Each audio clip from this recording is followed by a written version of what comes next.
Bonjour à tous. Voilà, hop, chemin vert, c'est là par là que je vais rentrer. Bonjour à tous, amis pèlerins, amis randonneurs et amis et futurs abonnés. On sait pas, on verra. Je rigole. Donc voilà, donc je suis à Villecreine, je suis sur l'écoquartier du Bois d'Auteuil et je vais me rendre pour cette deuxième marche d'entraînement à la Maison de la Nature à Périgny. Donc là, je vais marcher à travers champs. Donc en fait, je vais quitter ce quartier-là et ensuite je vais être dans les champs. Et ensuite, je vais, pour revenir, passer par le centre-ville de Périgny, centre-ville de Mandres-les-Roses. Et par là où, au début de la vidéo, je vous ai dit, je vais rentrer par ce chemin. Ce qu'on appelle le chemin vert à Villecreine. Voilà, ça sera une belle boucle, une dizaine de kilomètres à peu près. Et là, par rapport à mon sac, par rapport à la semaine dernière, là, j'ai mis mes vêtements. Et je peux vous dire que les vêtements, ça prend vraiment de la place. Il faut que je trouve un moyen de mieux les ranger. Là, normalement, j'ai quasiment tous les vêtements. Peut-être un ou deux qui manquent. Je verrai. Mais voilà. Mais j'ai pas encore mon sac 100% rempli par rapport à comment ça va être Compostelle. Parce qu'il me manque la nourriture du jour. Donc pour le repas du midi. Parce que comme je vous dis, le soir je suis en hébergement. Donc j'ai pas besoin d'acheter pour le soir. À moins que je trouve pas d'hébergement. Mais normalement je devrais trouver des hébergements tout le long du chemin. Et il me manque les chargeurs de mon téléphone. Et éventuellement la batterie extérieure. Si j'en ai besoin d'une. Et peut-être encore 2-3 bricoles. Comme un sac de couchage. On verra, on sait jamais, il faut voir si c'est vraiment intéressant maintenant. Parce que comme je dis, je vais en hébergement. Mais il faut que je regarde par rapport au type d'hébergement. Peut-être que j'aurai besoin d'un sac de couchage. Voilà, donc là je sais pas combien il pèse mon sac, je le verrai peut-être tout à l'heure. Je verrai si je peux le poser. Voilà, alors il sera un peu moins lourd parce que j'ai l'eau avec moi. Tiens, justement en passant de l'eau, il faudrait que je ramène le bout pour boire dans mon beau côté. Allez, on se rejoint un peu plus loin sur la végétale où je vous expliquerai son origine.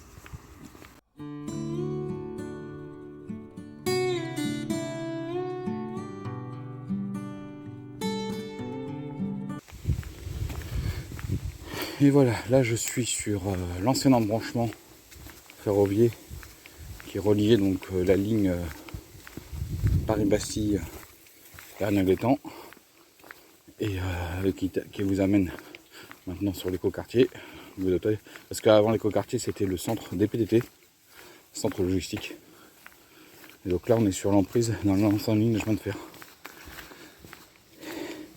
Donc là végétale, c'est en fait une voie verte qui relie donc Créteil à la limite de la Seine-et-Marne au niveau de l'ancienne gare qui n'existe plus de Centeny-Servon. Hop, j'espère que je me filme bien parce que c'est pas facile en marchant. Et donc la partie sud du Val-de-Marne a été transformée en coulée verte au niveau de cette ancienne ligne, c'est-à-dire depuis Boissy-Saint-Léger jusqu'à Centeny-Servon. Alors tout n'est pas encore fini, il reste encore 2-3 petites sections à aménager, mais c'est quasiment. Mais là ils sont en cours de le faire. Donc, pas de souci. Vous voyez, on voit les résultats des pluies qu'on a eu toute la semaine. Là aujourd'hui il fait beau, donc j'en profite. Hop, on passe sous la branche.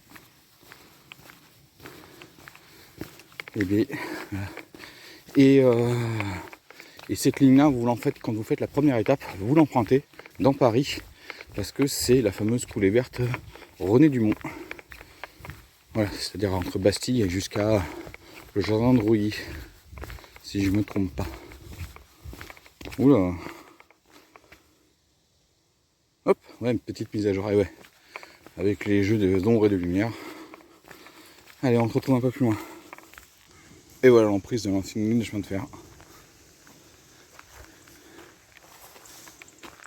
Et moi j'ai un problème avec mon eau. Il faut que je trouve la fuite. Parce que la semaine dernière il avait bien fonctionné, mais là, je sais pas ce qu'il y a. Donc là je me dirige vers la gare de Mandres.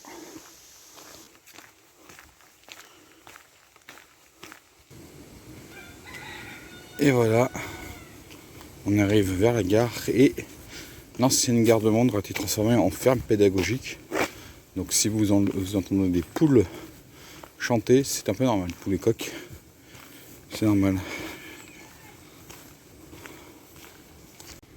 Donc voilà l'ancienne gare qui a été transformée en ferme pédagogique, et le dimanche il y a du brunch entre 10h et 13h. Vous voyez, là on a les emprises des quais. Voilà.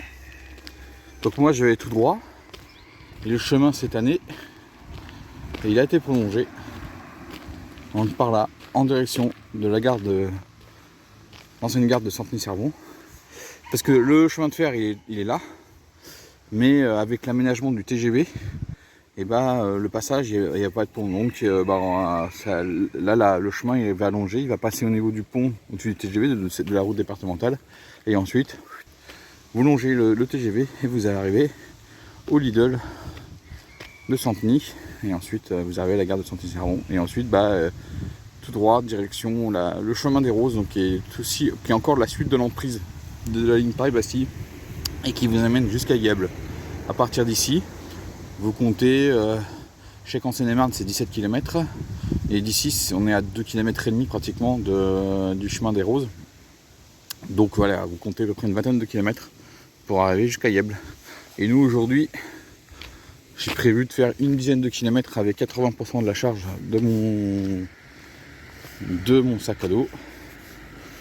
Donc ça me permettra de faire ce qu'on appelle une demi-étape en niveau de distance. Parce que les étapes de Compostelle, en règle générale, c'est une vingtaine de kilomètres. Et comme ça, je verrai comment va mon état de forme. Sur 10 bornes déjà.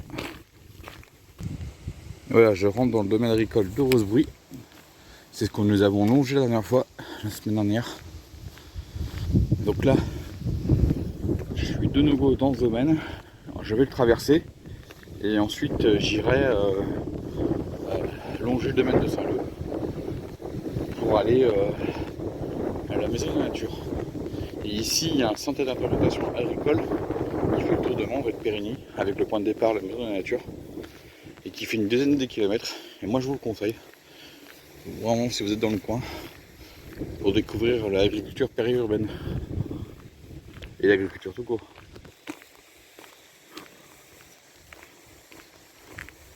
Bon, c'est un domaine reconstitué, hein. Il n'était pas là à l'époque, hein. Il était un peu plus loin. Bon, pour le moment, ma marche se passe très bien.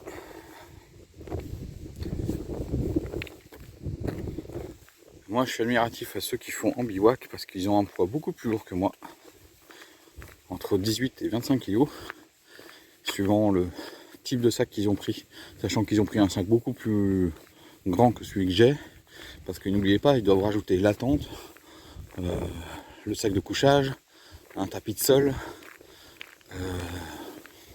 un petit réchaud, une petite poêle pour faire réchauffer la nourriture,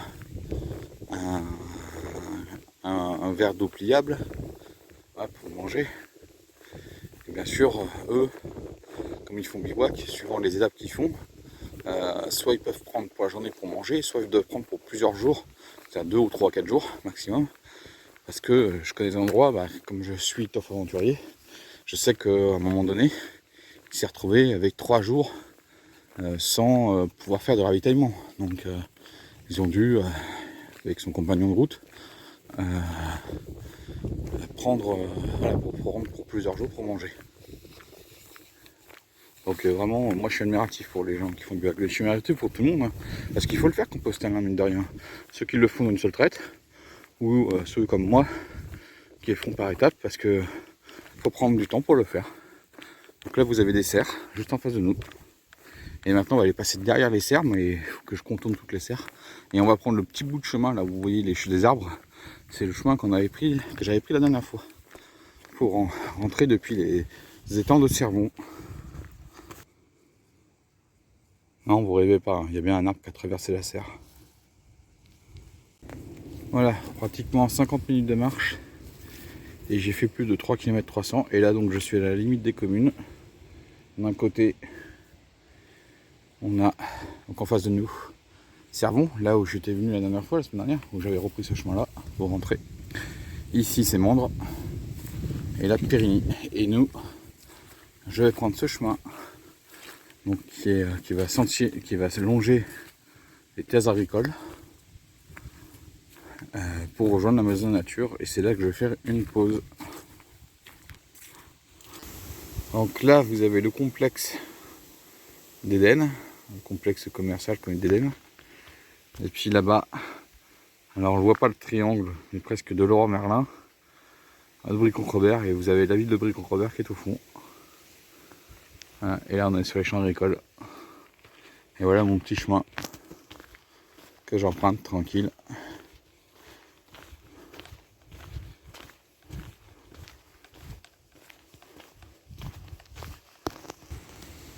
Donc petite panneau d'information, regardez le TGV.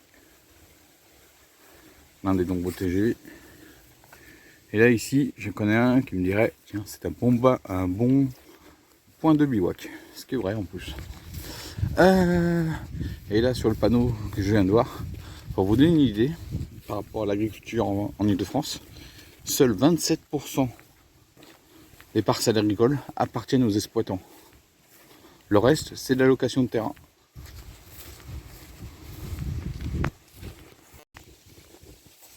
Voilà. Fameux terres agricoles. Et une autre personne qui m'a inspiré pour faire Compostelle, de toute façon je suis beaucoup de personnes sur YouTube, mais lui ça fait déjà 2 ans qu'il l'a fait, c'est le renard vagabond. Pour ceux qui ne connaissent pas, allez-y regarder. Lui il l'a fait Compostelle au moment où on est encore dans la période entre la sortie du premier confinement et avant le deuxième. Donc il a eu de la chance, et c'était au moment où vraiment il n'y avait pas grand monde sur le chemin de Compostelle. Vous voyez le TGV. Entre celui que je viens de voir tout à l'heure et celui-là, là, il s'est passé à peine 1 minute 30 à peu près.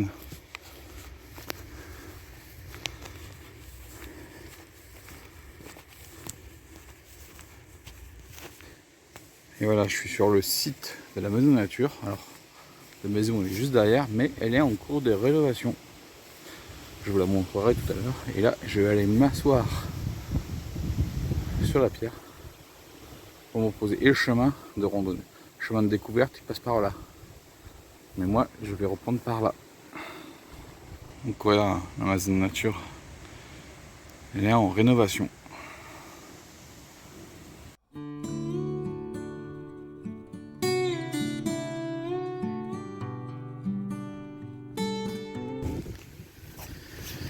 Voilà, après la petite pause, et heureusement que j'ai pris un vêtement coupe-vent, parce que là je ne vous raconte pas le vent qu'il y a en ce moment. Et en face de nous, un peu plus loin, nous avons Varennes-Jarcy. Et là je suis toujours à Périgny, mais en face un peu plus loin c'est Varennes. Et bien sûr ça c'est la route pour aller à Brie-Contrebert. Et maintenant je vais prendre la petite voie verte qui me permettra de rejoindre le centre-ville de Périgny, puis ensuite j'irai choisir, comme je l'ai dit tout à l'heure, le centre-ville de Mandres, avant de passer à travers champs pour revenir au niveau des chevaux de Villecrène. Au fond là-bas, le bâtiment que vous voyez, c'est l'usine de traitement des déchets du Sivom. Donc c'est eux qui gèrent la gestion des déchets au niveau du plateau de brouillard, les Wilson. Vous voyez le vent là? Vous entendez le vent? Eh bien, peut-être du soleil, mais il y a vraiment du vent aujourd'hui. Hein. Oh là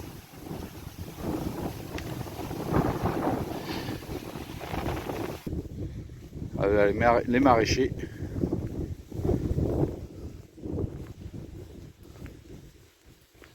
Et ici, dans cette rue, vous avez 2 producteurs locaux qui vendent leurs produits directs.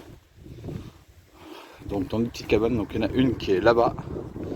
Moi je la vois, mais je pense que vous la verrez pas. Elle est au niveau du point, je crois, si je ne me trompe pas. Je sais plus. Et il y en a un autre qui se trouve de l'autre côté, donc un peu plus loin de la Brie-Contrebert. Voilà. Et il y en a un qui se trouve dans le centre-ville. de Mandres si je ne me trompe pas.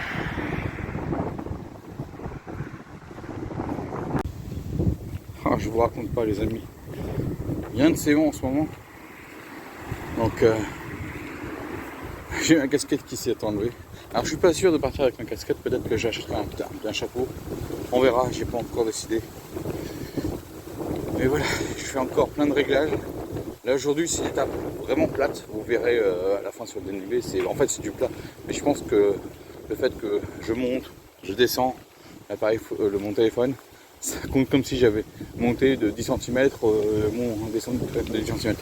Là, je sais pas si vous verrez, mais voilà, donc là c'est directement le producteur. Voilà. Donc, comme je dis, c'est sur la route, il y en a deux. Et là on se dirige tranquillement vers le centre-ville de Périgny. Et là c'est agréable d'être un petit peu dans le sous-bois. Ça casse un petit peu le vent. Parce que vous ne vous rendez pas compte, mais le long du champ là, à un moment donné j'ai cru de ne pas avancer du tout.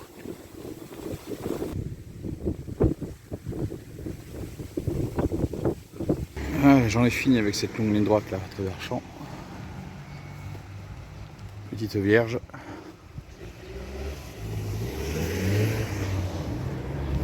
Voilà l'église de Périgny.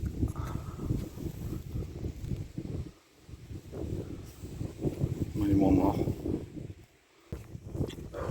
Voilà, je quitte un tout petit peu le centre-ville de Périgny.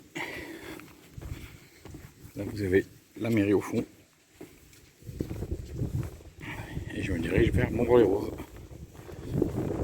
Voilà, avant de rentrer, je vais faire une petite pause dans le parc de Cazaux à Mondre-les-Roses. Il faut que je trouve mon problème avec mon eau. Parce que tout à l'heure ça fonctionnait, puis là, je sais pas. On va regarder ça. Un petit parc, super sympa. On va faire le tour du parc avant de ressortir par là où on est rentré.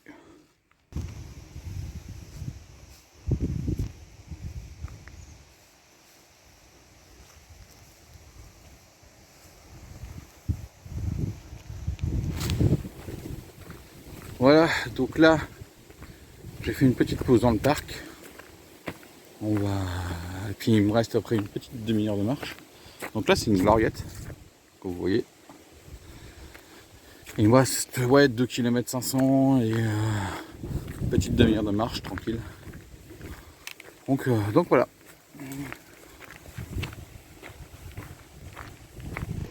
Ça c'est la petite aire de jeu dans le parc de Beau Séjour, là où j'étais. Et en face de nous c'est Bossy-Saint-Antoine. Bon. Bah voilà l'église Saint-Thibaut de Mandres. Fermée comme ça depuis Périgny. Oui parce que avec les problèmes de vol dans les églises, beaucoup d'églises sont fermées. Ah, je les viens de dépasser à plus de 2 heures de marche, plus de 8 km. Et là il me reste à peu près 1,5 km. Donc je finirai juste avant 10 km je pense. Ce qui est bien, comme ça me permet de faire une demi-étape. Il faut savoir que le premier jour de marche je vais faire 18 km. Là j'ai fait la moitié de la distance pour voir comment je suis. Bah fatigue, pas de problème. Pas trop de fatigue. Mais il faut que je regarde au niveau des jambes. Surtout ma jambe gauche. Parce que la droite va très bien, mais la gauche j'ai quelques petites signes. Donc il faut que je regarde. Mais bon voilà, ça va le faire. Voilà. Et là je suis en train de quitter tranquillement Mondre-les-Roses. Là heureusement que je suis dans la ville parce que je vous raconte pas tout à l'heure avec le vent, tout ça et compagnie. Il y a toujours du vent, on voit sur le sommet des arbres avec le vent. Mais voilà, quand vous êtes face au vent, franchement vous avancez pas vraiment. Alors que vous avancez mais vous n'avez pas l'impression d'avancer. Et là je suis protégé donc j'avance un peu plus vite. Il y a des hirondelles. Non là c'est pas les hirondelles. Mais tout à l'heure dans un traversant j'ai vu pas mal d'hirondelles. C'était superbe. Un de mes derniers chemins. À côté d'un champ. De l'autre côté c'est la butte de Mandres. Bon, on est toujours dans Mondre-les-Roses. Faut pas donner à manger. Et voilà.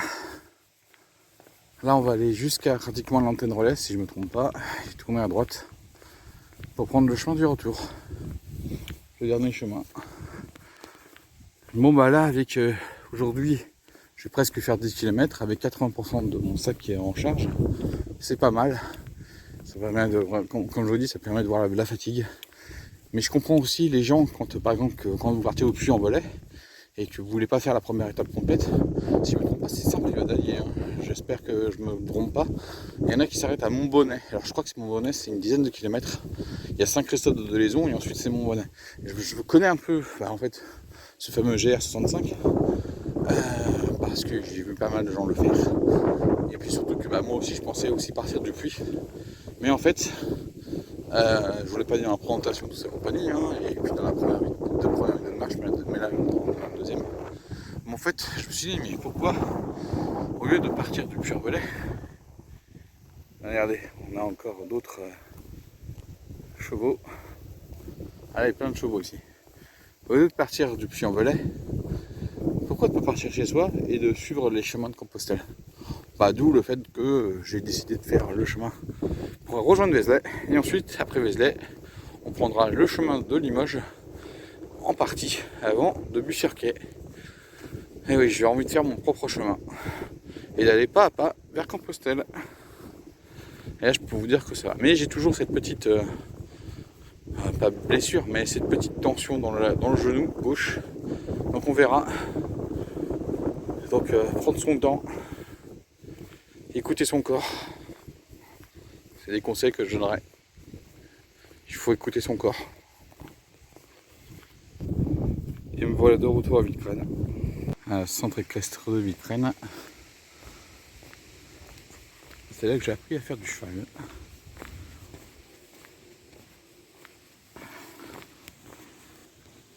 Le château de l'Orangerie au fond, on a l'église de Villecrène au fond. Je sais pas si vous les verrez. Désolé, je suis en train de faire la mise à jour. Voilà, l'Orangerie, château de l'Orangerie et l'église de Villecrène. Oula, elle est pas facile de prendre des prises de vue. Hein. Et voilà les amis. Voilà, je termine le chemin par où on a commencé. Il est juste au bout de la rue. Donc j'espère que cette seconde balade d'entraînement vous a plu. Et puis comme je vous dis, là j'ai fait la moitié, donc un peu plus de 9 km. Alors je vous verrai tout à l'heure, entre 9 et 10. Comme ça j'ai fait la mi-distance à peu près de la première journée de marche. Au niveau fatigue, ça va. Comme je vous dis, c'est le petit problème du genou gauche. Donc on verra. Prochaine fois, je serai avec mon sac quasiment à 100% en charge.